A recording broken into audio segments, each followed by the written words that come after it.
Hey, how's it going, everybody, and welcome into the SFS channel. Today I'm going to be talking about a handful of wide receivers that I genuinely feel like are league-winning players based off of their current average draft positions and the upside they present to us throughout the course of the season. These guys give us the chance to invest into other players early on draft boards and attack the wide receiver position later, being that it's such a deep group of players and there is a lot of names out there that can produce very top tier numbers for us. So without further ado, we're not going to waste too much time before getting into today's video. Head down, drop a like before we get started. Let's hit that intro and get straight into the players.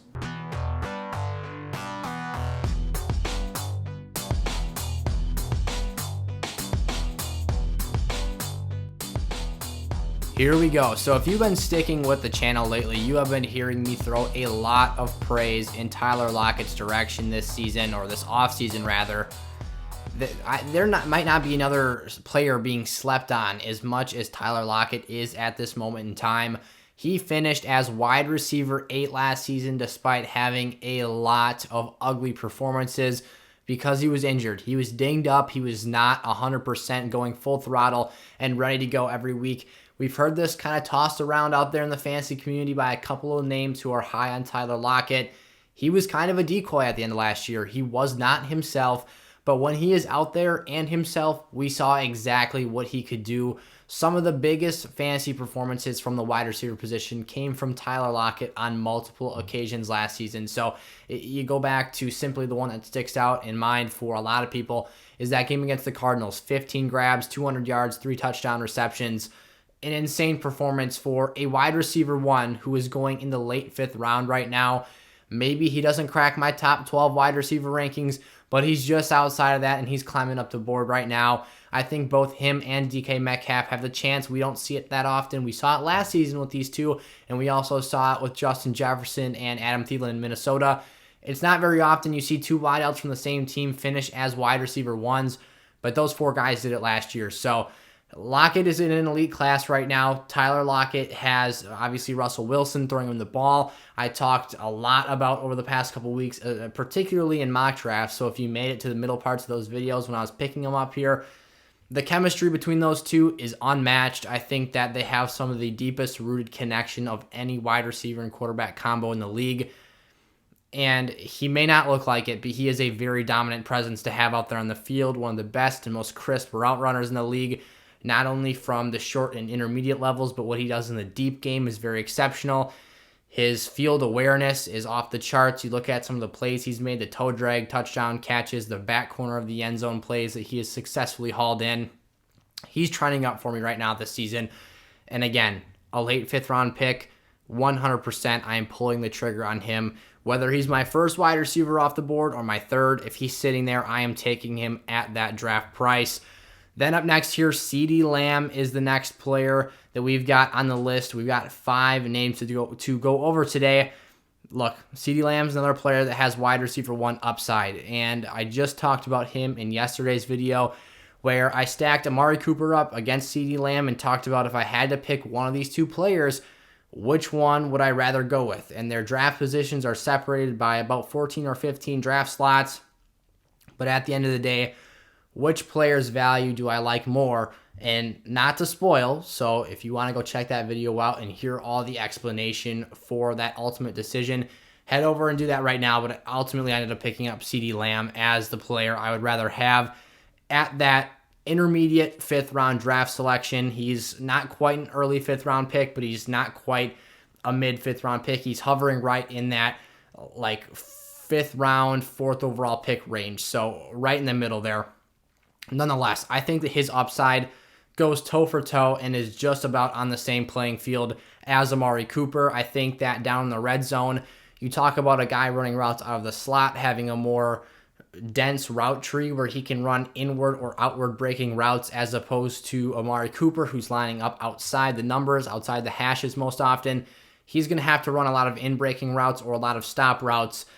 And that just kind of limits the amount of versatility and usage you can have in that area of the field. So I think Ceedee's got a better touchdown upside when Dak Prescott was on the field. Another thing I talked about for the first 5 games of last season, that's when Dak was still healthy. We saw Amari Cooper only had a +4 target share in that offense. Again, these are in Ceedee Lamb's first 5 games as a pro.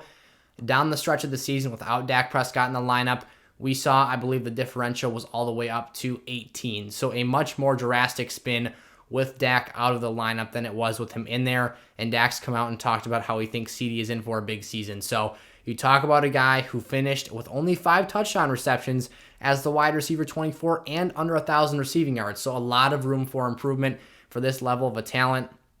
He could easily vault himself up into that fringe wide receiver 1 territory here and be a player that, again, at that 5th round ADP is giving us a lot of value in these 12-team leagues. Robby Anderson is the next name up on the board here, shooting down the board all the way until the mid-8th round. People simply don't realize that Robby Anderson had 138 targets last season, and he barely had 1,000 receiving yards, and he only had 3 touchdowns. This is with Teddy Bridgewater, who was really one of the most lackluster and underproductive quarterbacks in the league last season. He only had 15 TD passes and 11 interceptions with all of those weapons he had to use in Carolina. That's not very flattering numbers. Again, Robby Anderson caught 95 of those 138 targets. And I think that when you talk about reuniting him with former ex-Jet Sam Darnold, who that's obviously where these two started out together, and they've played seasons together in New York, this is going to be a booster, I think, to Robby Anderson's overall ceiling and capability to produce numbers. I wouldn't be shocked again this year if Robby Anderson outpaces DJ Moore for targets. Maybe DJ has more efficient games, has more efficient yardage outputs, but I'm kind of in the camp right now where I think Robby Anderson will remain the most utilized and most targeted player on that field. There's a lot of things changing in that offense. Curtis Samuel is on his way out the door as he is now a member of the Washington football team. But you've also got CMC coming back in healthy this year, who's going to command a lot of targets in his own right. So maybe those two things honestly more so cancel each other out than we give them credit for. But you still got some Mike Davis targets lingering around there as well that maybe Terrace Marshall soaks up. Maybe Robby Anderson gets a bulk of that as well. There's a lot of stuff in play here, but at the very least, I don't expect much regression for Robby Anderson this season. Rather, I expect progression, and I think these stats will get better when you talk about him having a pre-existing relationship with the new quarterback in town, where he's already giving himself an advantage there because the other players on that team have not played with Sam Darnold in the past. So Robby is an extreme value pickup there in the 8th round. And then Chase Claypool here, sliding down just a tad into, well, actually, we're not really going in order of ADP right now. We've got a mid-7th rounder here in Chase Claypool. Claypool is a guy who, despite the fact that he finished first of the 3 wide receivers in Pittsburgh, so that very good and talented Pittsburgh wide receiver trio of Deontay Johnson, Juju Smith-Schuster, and the man himself, Chase Claypool, he is now being picked last of those 3 players. So kind of an interesting flip here. You see that maybe, and I think that this might be the reasoning for that, is Chase Claypool saw the fewest targets of those 3 players, but he also did the most with the opportunities he was given. And I personally think that when looking at the build of a player and the physical standpoints that we can look at Chase Claypool and identify the advantages he has on the field, I don't see a reason why he's not able to continually produce those more efficient numbers and have success, even if he is getting more limited targets than Juju or than Deontay Johnson. Chase Claypool did not have as significant, he did have some drop issues last season, but he didn't have as significant of drop issues as Deontay Johnson did last year. Juju Smith-Schuster was so ineffective and inefficient on the targets he was getting that he only got a 1-year, I believe it was $8 million extension for basically to play in another contract season this year. I don't know. I'm kind of ready to hit the sell button on Juju Smith-Schuster if I'm in a long-term investment in him in a dynasty league. There was a point in time when Juju was like creeping up towards the 1.01 draft pick in dynasty leagues because after his rookie season, he was like 20 years of age and put up these monster numbers alongside Antonio Brown. He has not shown he's the same player since that point in time. I'm not really loving the Corvette TikTok influencer status for Smith-Schuster, but nonetheless, this is about Chase Claypool here. So why do I like him more? despite the fact that all these guys have their faults, I think that plain and simple, you look at the touchdown numbers for Chase Claypool, and he tied He tied Juju Smith-Schuster for the team lead in reception touchdowns last year with 9. But where people don't realize where some kind of hidden production came from is that Chase Claypool actually had 2 rushing touchdowns on top of that receiving total. So that's kind of how he bunny hopped those 2 players in the season end standings. Deontay Johnson had 7 touchdowns, so each of these players was fairly involved in the receiving department, down in the red zone, down where you get those free 6 points for catching a pass down there. I think Chase Claypool very easily has the best build to continually produce those numbers year after year. Deontay Johnson kind of plays that Antonio Brown role in this Pittsburgh offense. We've heard that be tossed out there a lot the last couple seasons. But I still think that for a player of a smaller stature, it's a bit harder for him to consistently score down there, because when the area of the field gets more crammed, you want to throw to a bigger body target. That's what Chase Claypool is. I believe he's 6'4". He's either 6'3" or 6'4". And he's got a pretty darn big wingspan as well. He's big, he's strong, he can go up there and make the catch over defensive backs. And that's frankly why they used him so much down there last season as a rookie. And another thing I want to point out here is that Claypool only had 6 official starts for Pittsburgh last season. So he finished as the wide receiver 18 while not being on the field for all those offensive snaps. He didn't get all that production in just 6 games. He was out there putting up quality numbers in the other 10 games that he was on the field, but not listed as an official starter.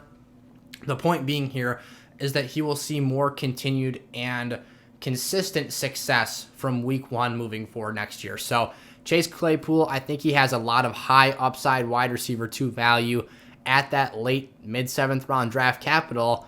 There's no reason for me to not pull the trigger on a guy who could give me some fringe wide receiver 1 weeks if he's able to find the end zone, and he's shown explosive ability to make things happen after the catch point as well.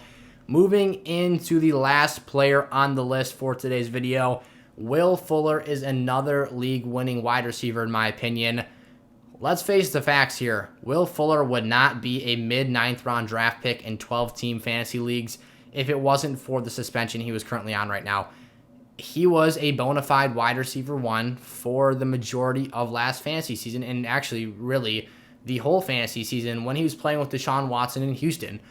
And at first, I thought that might be somewhat of an alarming, kind of a red flag that Deshaun Watson, that Texans team, they were trailing, only won 4 games. Will Fuller must have been seeing an atrociously large amount of targets on a per game basis last season. Like, there had to be some reason that Will Fuller was all of a sudden now breaking out for the Texans. He's got the elite quarterback play marker checked off. Again, that team's bad, so I figured he'd have the volume department checked off. Nope. Actually, he only had 75 targets in 11 games, which I was expecting him to be averaging somewhere around 9-10 targets a game. That's just above 7, so very, very low. And then he only had 53 receptions, so you're talking about a player who's averaging under 5 catches per game in those contests. He could do that again very easily in Miami. I think that Tua's got his flaws. I think that Tua needs to develop and get some more poise in the pocket, figure out how to get the ball downfield better, see over the line of scrimmage. But if you're telling me that Will Fuller just needs a couple chances next season to have an explosive play downfield where he tended to cap the playoff with touchdowns, he did have 8 of those in that 11-game stretch, I think that it wouldn't be too crazy to say he can do that again. You're going to be missing out on him for a few games to start the season off as he is still serving that suspension. But once he comes off of that, I think that he'll be right in the clear, right there in the mix with that team. You're talking Jalen Waddle and Devontae Parker as the other 2 main players for competition for targets.